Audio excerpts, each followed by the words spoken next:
hermana. Buen día, pastor. La que nos pide Dios su bendición, na nombre di Tata, di Dio, Spirito Santo. Amén. Gracia del Señor Jesucristo sea con vos. Y con vos, Espíritu.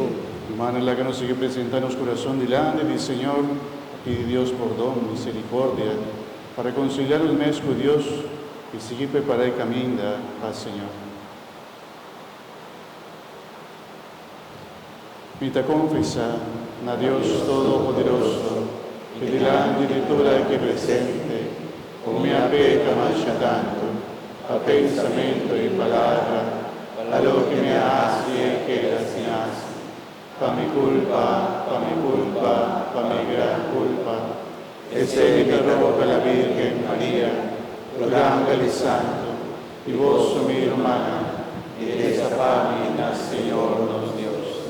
Mara Dios Todopoderoso, por mostrarnos misericordia, perdonarnos pecanan y danos vida eterna. Amén.